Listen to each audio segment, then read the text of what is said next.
What is up, you guys, and welcome back to the channel. Thank you so much for clicking on today's video.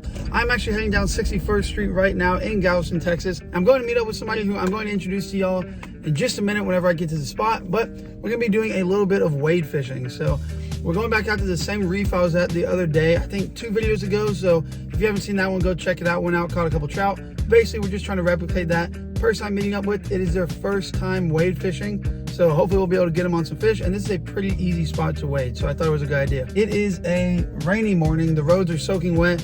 Bunch of just thunderstorms all around. Lightning going off in the distance. So y'all stay tuned and let's see if we can get on some fish today.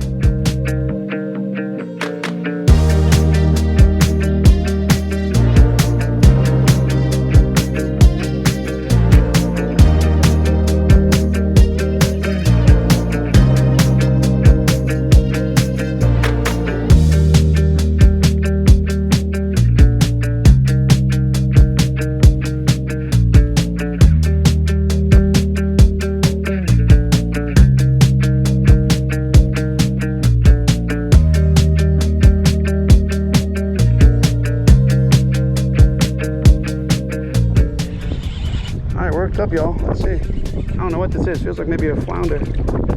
No. Alright, this is embarrassing. This is a trout in the belly. Dude with no tail. Look at that. He's bit off. Dude got sharked.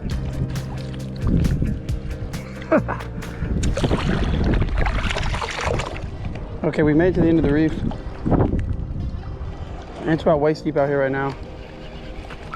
With that wind, it's a little bit wavier than normal. Sure the wind noise sounds great. It's real crispy today, but a little bit rougher than we wanted. That's fine. Sometimes the windy days are the best days to catch fish.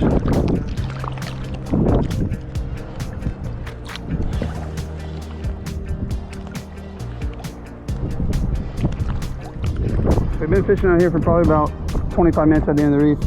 And there's a few slicks popping. As you can see, I'm standing in one right now.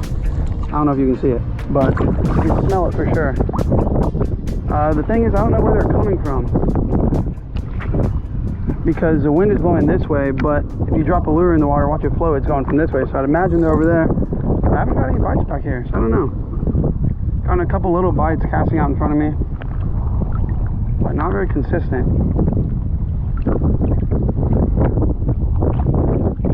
This is the second or third slick that's popped up.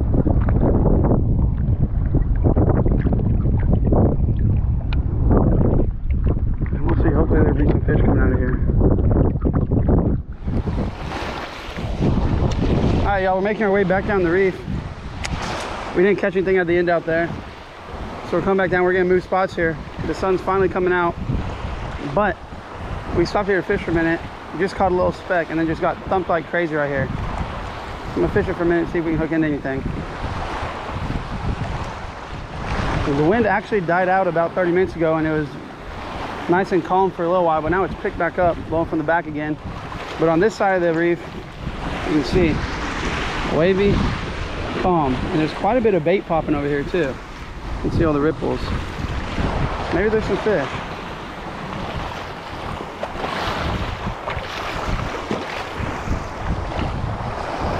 All right, we got one right here, guys.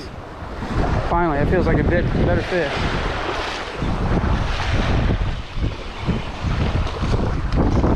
That's a keeper. Hey.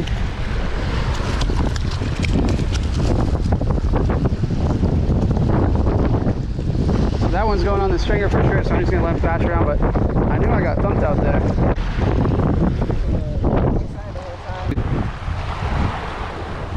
Just over 15, about 15 and a half. We're gonna put him on the stringer because he's tore up. Huh, cool. Caught him the deadly rat tail.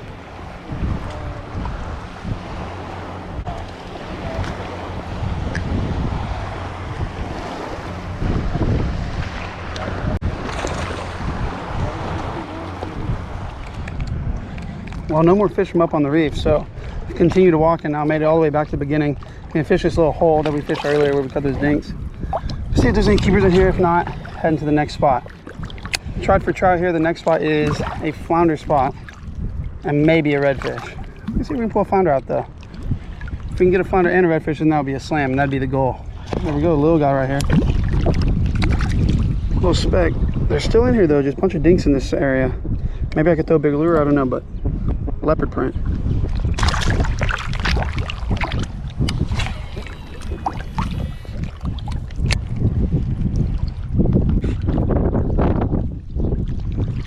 Oh, he's coming towards it, bro. He just woke up. He just found out he was hooked. What is that? Here's a flounder. A nice flounder.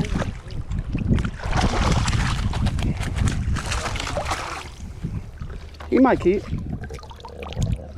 All right, there we go. Ah, camera's soaked. Nice, probably, I'd say it's probably over 15. So if it's 16, we'll keep it. Flounder have to be 15 now. It's fat though, so let's see what happens. All right, so we got the measurement on this guy, and he is, well, let me see. He's right at 15, so we're gonna let it go.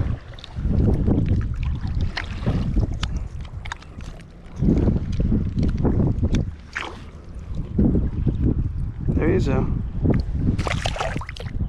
Almost feels like another flounder. It is. Another little chip flounder. Man, this guy's really gray. Whoa. Sorry.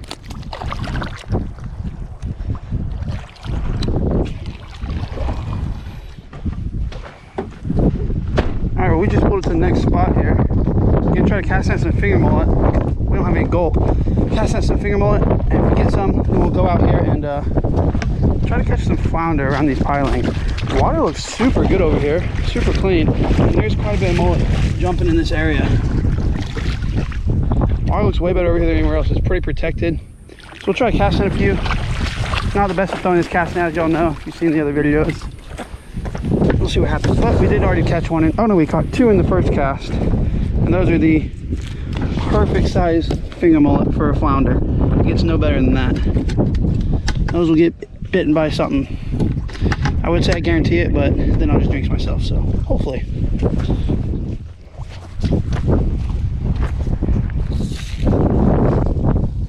Let's see if we can get a little bit of a better cast this time. I don't think there's any tangles in the net, so. Oh no, there is. There we go. Should be able to get a cast here. Hopefully we got one in there. Oh, one just jumped out. Oh, we did. We got him. Nice.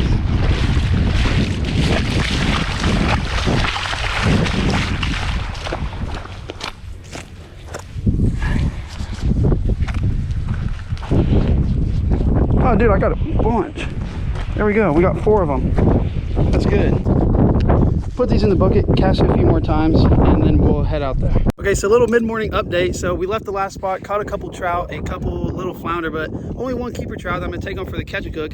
We just pulled up to the second spot. Like I said, I'm gonna be going for some flounder, but I forgot to introduce y'all to who I'm fishing with today. All right, so I'm joined by Chris and Gigi from Gigi Anglers. I'm sure many of y'all know who they are, but if not, you should definitely go check them out. We're gonna head out here, like I said, it's their first time wade fishing, and we're gonna go try to catch some fish. So we're gonna see. Also, I'm gonna have his YouTube linked in the description down below, so go check him out, hit that subscribe button, and check out his version of the video from today if we get one. So y'all stay tuned, let's get out there and get to it. So we've made it out to the pilings right here. Turned around because the wind is bad, but all we're doing is taking a 1/4 ounce jig head, finger mullet, hooking them through the lips up to the top of the head. They're still alive, and then I'm gonna turn around, but the wind's gonna be bad, but try to hear me out here. Flipping them up next to these pilings, pretty close as you can, and then just slowly dragging them by. The idea is that those flounder will come up and smack them as you drag them by the piling, because they usually lay right next to them. So hopefully we'll be able to catch a few. Flounder right here. Oh! Damn. All right, guys. Well, I had a bite right there. Didn't let me hit long enough. I should have known. He picked it up and started moving a little bit with it very slowly. I should have let him lay back down and rearrange it, but I didn't. So we're gonna cast back out there, get another one. He didn't get hooked, so he should eat again. We'll see.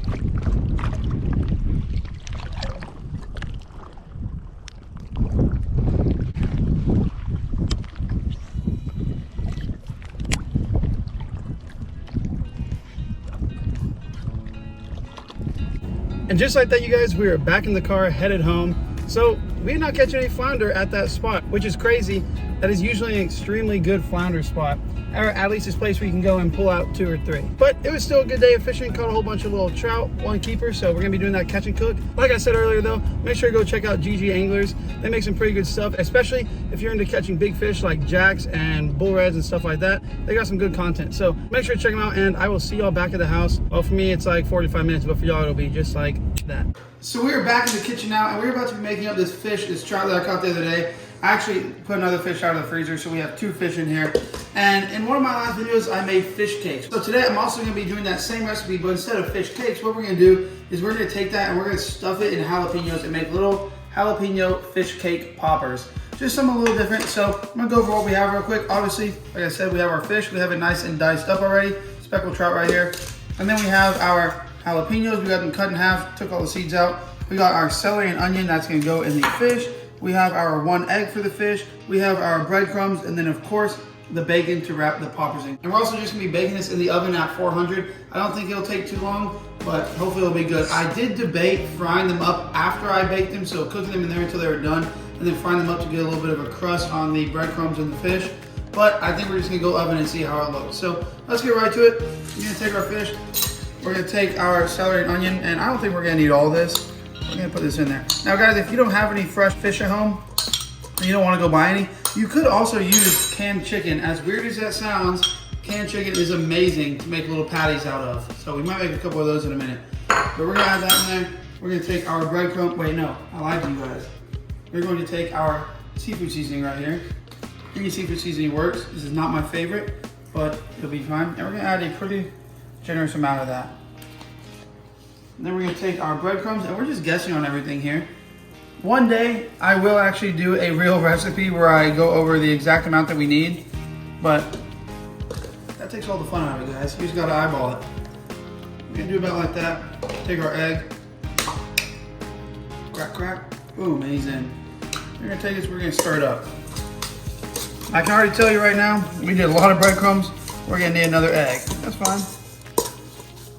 You want everything to have enough moisture and enough breadcrumbs in it that you can form it into a nice little patty where it doesn't fall apart whenever you cook it. I guess that's not crazy important today because we are putting it in these and wrapping them, but if you were gonna be frying them in patty form in a pan, that's what you'd want. So let's get another egg, throw that in here, and we'll see how it looks. We added that other egg, and now the consistency is looking good. You can see right there. It's starting to mix together. If we push it down, it kind of sticks to each other, and that's exactly what we want. So now what we're gonna do, we're gonna take our poppers, we're gonna take a little bit of this, and I've never made this like I said, guys, so we're gonna hope that this tastes good, which I mean, can't go wrong with the popper. We're just gonna mix about a spoonful in there. And then, there we go, just like that. I'm gonna take a piece of bacon, put it on there. And I always say I should use a whole piece of bacon, and then I just use a half to try to save some bacon. It never turns out as good as I want it. Toothpick down through it. We're gonna try to put a toothpick at an angle so they sit up in the oven. There we go. And then we're gonna be baking on this little thing because we're only making about 10 of them. And we're gonna have a lot of leftover fish cakes, I think. We're definitely not gonna be able to fit all this in 10 poppers. So we're gonna make these, and then we'll go ahead and fry up some patties just like last time.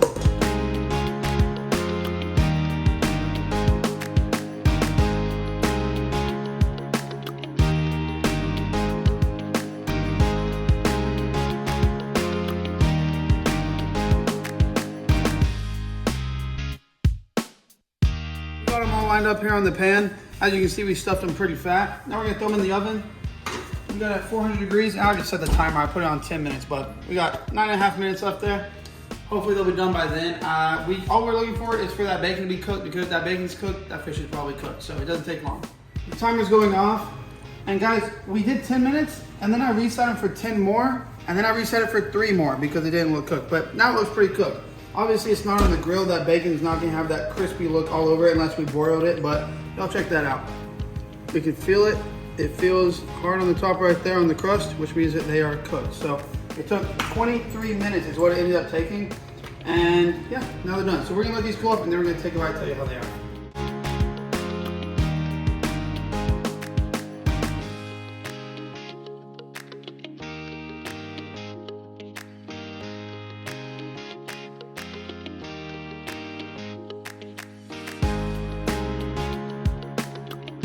So I took one out here, cut it in half so it'd cool. As you can see, it looks pretty good. Everything's done on the inside. Bacon's done on the bottom and the top. Let's go ahead and give this thing a taste right here.